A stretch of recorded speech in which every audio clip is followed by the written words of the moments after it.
வரையறுக்கப்பட்ட காலம் முறை ஊதியம் வழங்க வேண்டும் உள்ளிட்ட பல்வேறு கோரிக்கைகளை நிறைவேற்றாத தமிழக அரசை கண்டித்து புதுக்கோட்டையில் தமிழ்நாடு வருவாய் கிராம ஊழியர் சங்கம் சார்பில் 300க்கும் மேற்பட்டோர் சாலை மறியல் போராட்டத்தில் ஈடுபட்டனர். மறியலில் ஈடுபட்டவர்களை காவல்துறையினர் கைது செய்து அழைத்துச் சென்றனர். கிராம உதவியாளர்களுக்கு வரையறுக்கப்பட்ட காலம் வரை ஊதியம் வழங்க கோரி பல்வேறு கட்ட போராட்டங்கள் தமிழகம் முழுவதும் தமிழ்நாடு வருவாய் கிராம ஊழியர் சங்கம் சார்பில் போராட்டங்கள் நடத்தி வந்த நிலையில் இன்று தமிழகம் முழுவதும் தமிழக அரசை கண்டித்து அந்தந்த மாவட்ட தலைநகரங்களில் தமிழ்நாடு கிராம உதவியாளர் சங்கம் சார்பில் 300க்கும் மேற்பட்டோர் தமிழக அரசை கண்டித்து மறியல் புதுக்கோட்டை பழைய பேருந்து நிலையத்தில் ஆர்ப்பாட்டம் செய்தனர். அதனைத் தொடர்ந்து ஊர்வலமாக சென்று பழைய பேருந்து நிலையம் சந்திப்பில் சாலையில் அமர்ந்து கோஷங்கள் எழுப்பினார்கள்.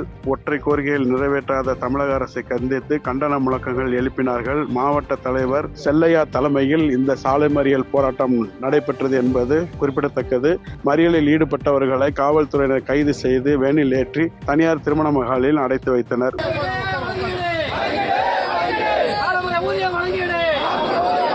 செய்திகளை உடனுக்குடன் தெரிந்து கொள்ள கீழ்கண்ட கேபிள் மற்றும் டிடிஎச் நெட்வொர்க்குகளில் எம்நாடு செய்தி தொலைக்காட்சியை காணுங்கள். பாதகம் செய்பவரை கண்டால் நாம் பயம் கொள்ளலாகாது பாப்பா. மோதி மிதித்து விடு பாப்பா, அவர் முகத்தில் உமிழ்ந்து விடு பாப்பா. அண்மை செய்திகளை உடனுக்குடன் தெரிந்து கொள்ள இணைந்திருங்கள் எம்நாடு தொலைக்காட்சியுடன்.